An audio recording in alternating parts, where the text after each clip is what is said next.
So in order for businesses to take a more holistic, orchestrated approach to supply chain management, it's obviously crucial to break down silos. It really is true that traditional organizations are made up of many functions, with individual tools, data sets, and incentives that rely on regular and consistent sharing of info to orchestrate activities across an organization. The leading supply chain organizations today have effectively dissolved those silos and have made great progress in enabling cross-functional or matrix teams who are empowered to work decisively across functional boundaries. And in that way, that's where concurrent planning by Kinaxis has been transformative in breaking down those silos. It truly enables organizations to immediately identify and address impacts across their supply chain and communicate and collaborate those impacts across cross-functional teams within the supply chain organization and beyond. So it's really no wonder why so many of the top firms making headway in the supply chain space are using Kinaxis to power their supply chains. The technology that's available today, we live in a fascinating time. The convergence of technologies between the performance, the speed, what we can do with data today, big data, analytics, artificial intelligence, just brings so much opportunity to the supply chain today. So when you start talking about that orchestration across the organization, it's about leveraging that technology for visibility, being able to see data across the entire organization.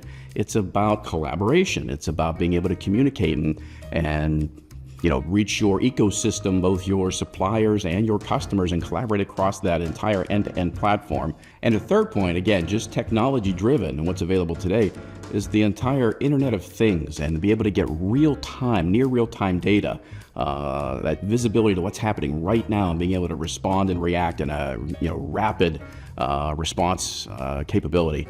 Those are the three things that really factor into being able to be that end-to-end and enterprise holistic view, orchestrate your business across the entire supply chain. So it often requires coming to some negotiated agreement with your downstream transportation organization, your upstream procurement organization.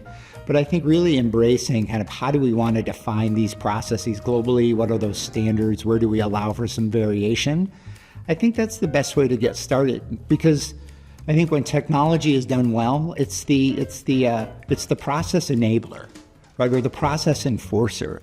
So if you can get most of the process right, then you can kind of transition to technology, and I think you ultimately get to where you're asking. Businesses need to intentionally define their supply chain strategy and ensure that their supply chain is purpose-built to support their business objectives. As an example, if the supply chain strategy is to be a low-cost leader, then the business needs to sweat its assets to get the most performance, the most utilization from your production assets.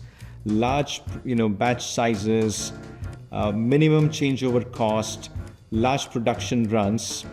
On the other hand, if you're competing based on service level, you will have good supply response buffer to guard against demand uncertainties. Now, where I see a disconnect today is that businesses say that they are competing based on cost. They want to be the low-cost provider, but then I see on the shop floor, they have authorized a production run for a very small lot size for a tier 3 customer. And that is because somebody's KPI was OTIF.